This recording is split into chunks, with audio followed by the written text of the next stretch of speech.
All right. I hope you are well today and that you are ready to listen to a lecture on the skeletal system. The skeletal system is chapter 6 in our textbook, and we are going to be starting a whole new section. So, if you would please make sure to turn to a fresh page in your notebook. Make sure to observe the margin down the left-hand side so that way you can do your vocabulary review activity. Okay. Please remember to skip lines in between slides so that way you can see clearly the definition. Um, this right here is an example of what somebody had done in one of the classes where they had separated things by using the ruler. So if you wanted to do that, you definitely can do that. But again, you should see a separation of things. So I know it gets difficult to get through everything that I'm trying to tell you, but I also know that it's really important that you start thinking about the things that you're working on and so forth. So as we're going through this, I want you to notice that this slide here, general features of long bones, has A, B, C, D, E, and here is F, G, H, and I. So when we're talking about separating things, it's really important that you start to understand the concepts of what we're talking about, and that way in your notebook, you're going to be putting them together in a way that is logical. And again, if these concepts are not making sense to you, this is when you need to ask questions in class. You need to talk to me to get clarification because, again, I'm going to create a bunch of little puzzle pieces with you. And once we have created those puzzle pieces, we are going to put them all together to try to understand the whole system. Okay, so the skeletal system is very, very interesting. I enjoy teaching this every year because it's something that we are familiar with when it comes to ghouls and goblins and Halloween and, I don't know, the human body when you look at it there in the chair on the left. It's very interesting how the body moves and how that structure of bone underneath really is the foundation of why we, I don't know, why we can move around, why we can do the things that we do. Okay, so we're going to start by talking about the fact that the skeletal system is going to protect us, right? We have protection there. It's going to have we're going to have a rib cage to protect our heart and our lungs, right? Two vital organs there. We're going to have a skull that's going to protect us from injuring our brain. That brain cavity is amazing in holding the brain in place, making sure that the delicate tissue, that delicate neural tissue underneath, does not get injured in any way, shape, or form. Okay. Um, the other thing your skeleton's going to do is allow you to move. We have levers for movement. So you couldn't move at all. If you were just muscles, you would be like I don't know, like a slug on the floor, right? But instead, we can stand up because we can leverage that motion upwards. And of course, you've seen children learning to walk. They have to learn how to leverage their bones with their muscles in order for that stability to stand. Okay. Your bones, as you might know, are made of calcium. There's a bunch of other minerals as well in there. And your bones are also going to store some fat in the middle, in the medullary cavity. So, storage of minerals and fat is a very important function of your skeletal system. And then the unknown function of the skeletal system, which I guess many people do know, but many people don't. This is where your blood is made. Blood production happens inside your bones. Okay, so the skeletal system is quite intense. There are a lot of things to talk about, and the first thing we're going to talk about is the fact that we classify bones by their shape. So this right here is pretty simple to understand, right? We have long bones. Well, they're long. We have flat bones, and they are flat. We have irregular bones, which are not going to have any given shape that's common. All right. So if the bone is of strange shape with processes sticking out, those little parts sticking out, these right here are what we call a process. So there's one process here, there's a process here, there's a process here, there's a process here, there's a process here. Okay, so when we have bones that have processes sticking out, or they have, big structures of tissue that are there, these are going to be irregular bones. And then the last one on our list here is the short bones. You'll notice that this now goes A, B, C, and D. Okay, so that's usually the way people talk about them: long bones, short bones, flat bones, and irregular bones. So this diagram has them put in a different order, but it's all the same. Okay, so you do want to record bone classification by shape into your notes. Again, A, B, C, and D. These are the ways we are going to classify our bones. And bones are very interesting. So when we start talking about what the sharp bones do or don't do, or the irregular bones do or don't do, you'll have an idea of what shape they are. Okay, so what we're going to do is we are going to spend the first part of this unit focusing on the long bone. And the reason for that is that one, this is where we have a large enough structure that we can point it out to you, show it to you. It makes it easy to see. In our long bone lab, you will get to look at pictures of a long bone. In the lab, it's actually very interesting to see because some parts of the bone are hard, some parts of the bone are soft, and we're hoping that that comes out in the video that we're going to show you. Okay, but the notes that we're going to be taking starting in the skeletal system is the bones classification by shape, and then we're going to move to the anatomy of a long bone. All right. Now, the anatomy of a long bone seems to be a little bit difficult, but if we start looking at a bone, we can easily, oh no, that's not what I wanted. I hate it when I do that because then I don't know what I'm doing.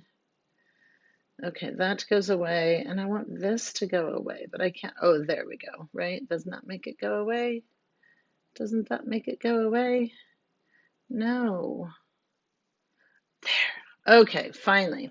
All right, so when we look at this long bone, when we start looking at the bone, we can see some different things going on here. So please notice there is this blue color around the ends. That is something that we are going to acknowledge and look at and label, okay? I want you to notice that there is this covering on the outside of the long bone. And notice the picture here, they've cut this part of the periosteum and then they've pulled it back so that way you can see that it's going to be held on by some fibers here, and we're also going to see the penetration of the blood vessels here going into the bone. All right, so there's a number of things to look at there. You can see the artery penetrating through the bone here. You can see this yellow substance in here. Sure enough, this is fat. All right, this is fat stored inside your bones in case your body needs fat for any reason. Okay, this is why you can live for 30 days without food. Then as we look down at the end, you can see the part that I'm marking pink right now is solid. Okay, so this right here is the compact bone. The compact bone is going to run all the way around the bone, but inside of it there, we're going to have these holy parts that I'm putting the yellow dots on, okay? So all of these different parts, what I just showed you was compact bone and spongy bone. That's an S and a B, spongy bone and compact bone, okay? So I showed you this picture first because I need you to be able to identify all of these structures as we go through our notes, okay? And that's what we're going to be doing right here, all right? So I'm gonna go through and describe all of the words that are located here, I would suggest that you pause your video and you record the general features of long bones. Please skip a line from where you did the classification of the shapes of bones, okay? And now we're doing the general features of long bones. And that was, maybe following the anatomy of a typical long bone in your titles, okay? So label things so that way you know what they are.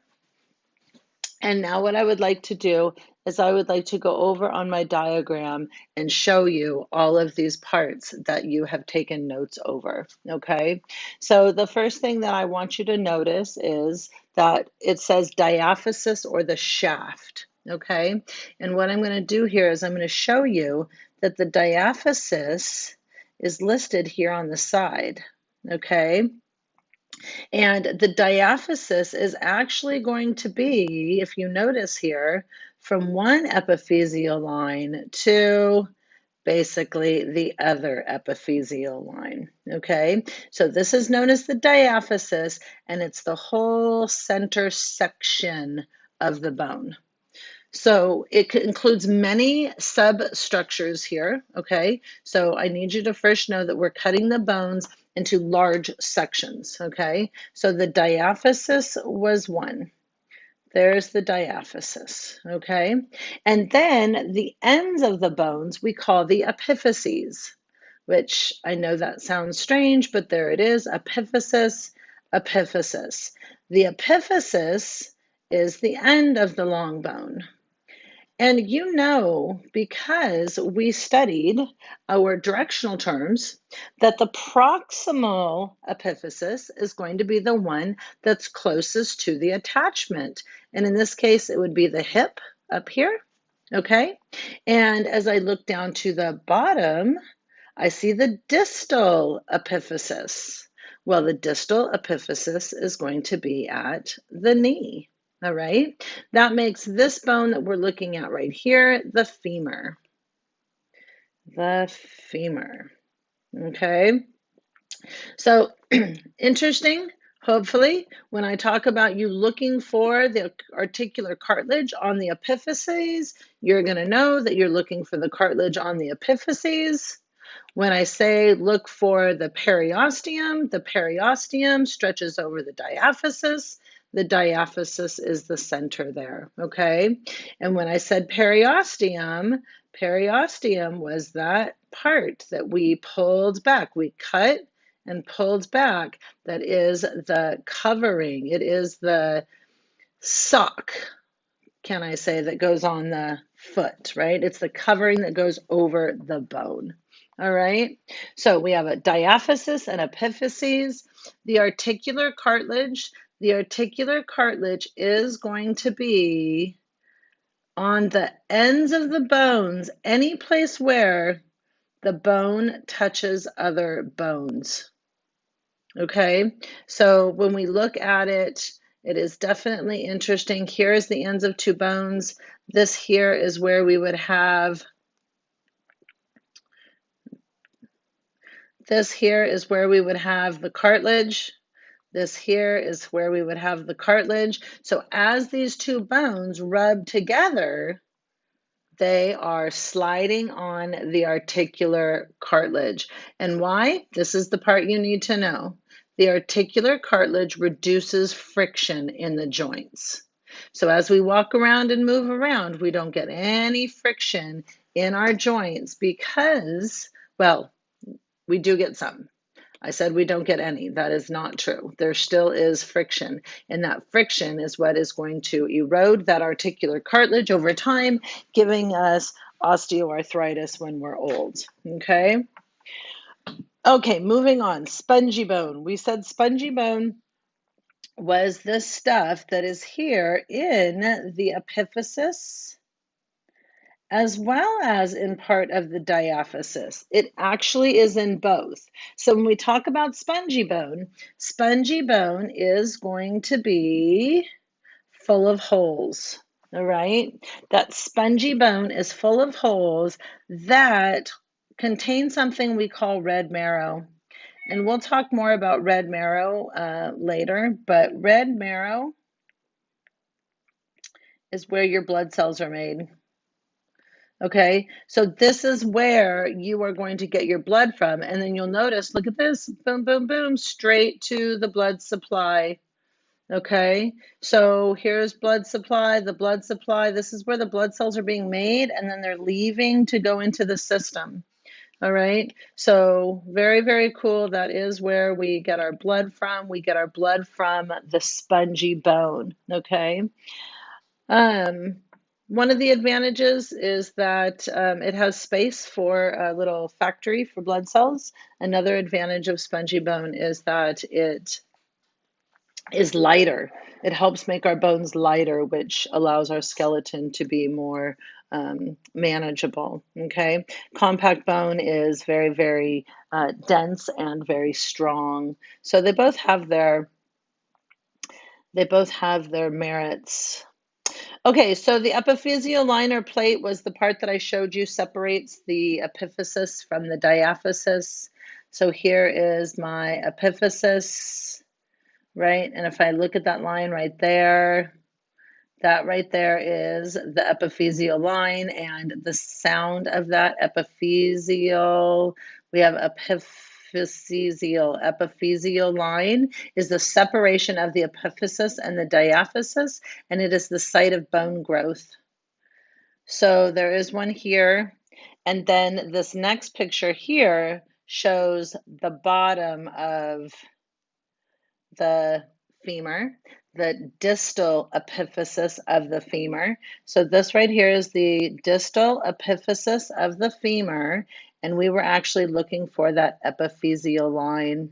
So this is where it grows from. The bone is going to grow in each direction here, and here is the epiphyseal line of the tibia. All right, so this is right here, your knee joint without the patella. All right. In this one here, you can see the epiphyseal line come right through here. All right. We can see another one come right through. That looks like actually the bone. No, that's the bone right there. Okay, so there's the epiphyseal line that goes through on that one as well. All right, so the epiphyseal line is where the bone is going to grow from. It's going to grow in both directions. We also call it the growth plate. There's something else we call it in this unit, and I can't remember what right now, but that's fine. I'm going to leave it. Okay, so then we need to understand where the marrow cavity is. The marrow cavity is going to be everything that fills the inside of this hollow space, and it's filled with adipose tissue. It's filled with fat. All right, and that is the marrow cavity. It's in the diaphysis. Okay, filled with yellow marrow. Yellow marrow. Technically, it's not adipose tissue, but it is fat tissue. And it's called yellow marrow because it actually looks like butter. Quite honestly, it is the fat of the body that is going to be the most important for use in cell manufacturing and production of hormones and some other stuff, but your body cannot operate without fat. So this part of your body right here is going to hold on to the good fat, so that way if you need fat and it doesn't come in your diet, you still have that storage. Okay, the periosteum was the thing that I was talking about, the covering on the outside of the bone. Okay, so the periosteum is going to be that covering that is going to provide the support to hold the bones together. When we get through this unit and we start talking about synovial joints and how the joints are made. If you follow along my yellow line here, the periosteum is going to come down around the outside, and it's going to go out and then around the next bone, and it's going to end up holding those two bones together. So let me show you on the x-ray here. Okay, so if the yellow line is the periosteum is going to come down, and it's just going to continue over.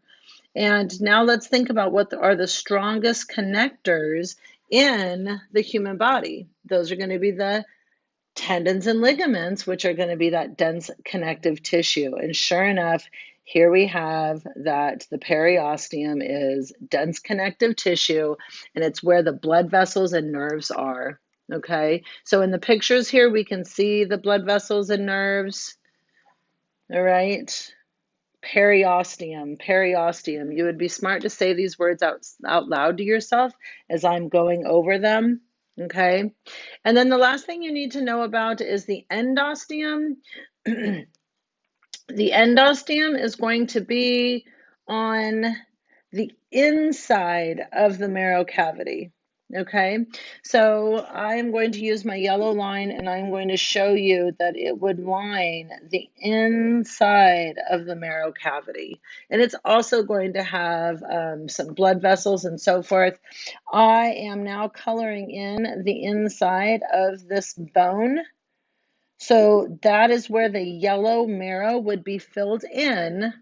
And as I drew, and hopefully this isn't too confusing because now I've drawn it in two colors, this red liner would go all the way around the whole inside of this marrow cavity, and it's then going to house the yellow marrow in the marrow cavity. Okay, so I hope that makes sense what the endosteum is. Again, these are things that all need to be memorized. Okay, this is what the spongy bone looks like in a better diagram when it's depicting the spongy bone and the epiphyseal line. This is what a natural one looks like. Okay, so you can actually see the little holes in here and all of this stuff. The metaphys is another name that they call the area in between the epiphyseal, right around the epiphyseal line. Okay, so interesting. So blank long bone diagram. I would, if I were you, take a screenshot of this, do something along the lines where you can practice on this over and over. So you should be able to, say here on the end, we have the articular cartilage.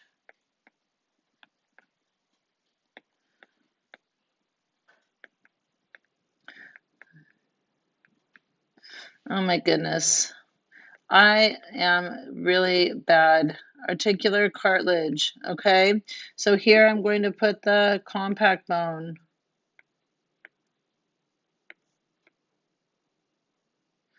All right, and then here, over here, I have my epiphyseal line.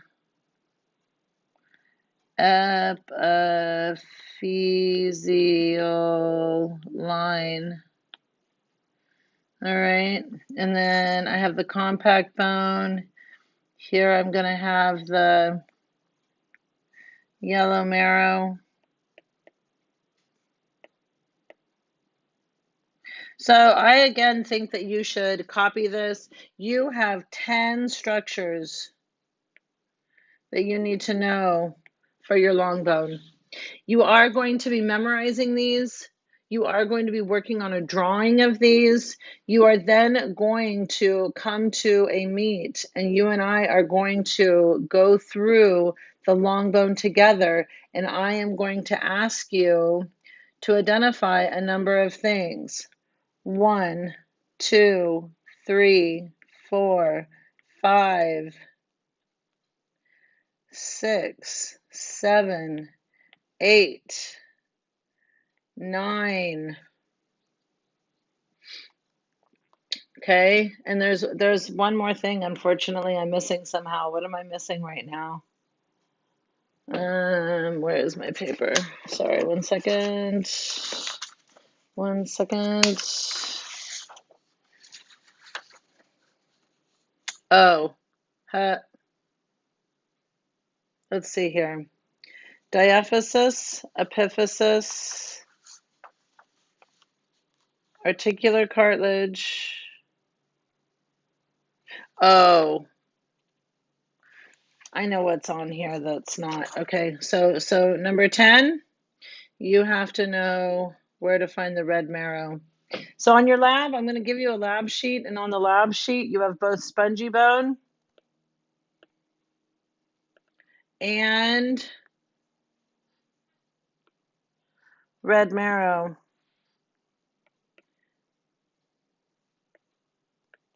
Okay, but they both are the same location.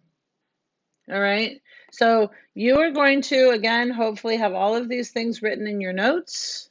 You are going to work to memorize them by testing yourself, going over the blank long bone here. There are 10 structures you need to be able to identify. So again, I would suggest that you load this into Cami, that you make a number of copies out of your Google Drive, and when you're ready, you're going to let me know, and I am going to test you orally in a breakout room over those 10 structures, and you will not get to use any reference material. Okay? All right, this is the first video in a number of videos, but this is the anatomy of long bone. Have a great day.